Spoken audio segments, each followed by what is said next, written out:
Ngibingelele kuwe mlaleli, ngiyathemba ukuthi-ke uyaphila-ke. Mina-ke nje ngizocela kuwe-ke laphana-ke ukuthi-ke mawukuthi-ke usamusha-ke kulona-ke ikhasi-ke leli-ke, noma-ke ukuthi-ke uyaqala ukungena kulo-ke, wenze nje okulungile-ke laphana-ke ungixhase-ke, ungaphumi ngalicindezelile-ke ibhathini u-subscribe nje.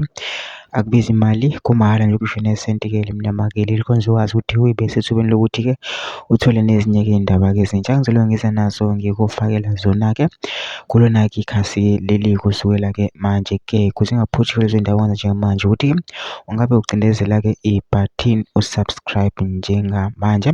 Udaba lona-ke namhlanje-ke ey'ngenayo-ke laphana-ke zithi akubahambelanga kahle abalisa abahlanu abebezama ukubamba inkunzi imoto imali behlomile beyizingovolo.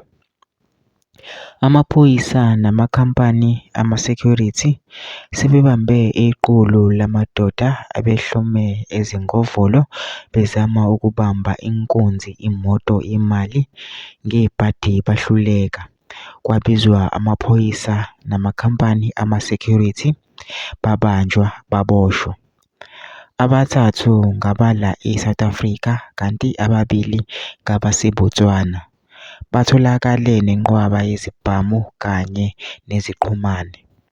Lesi sigameko senzeke lapha eBotswana-ke la bebezama ukuthi-ke bewubamba imoto imali, kwabizwa amaphoyisa namakhampani ama-security-ke bahluleka-ke ukuyibamba-ke imoto imali-ke laphana-ke baboshwa-ke laphana-ke abathathu abala e-South Africa.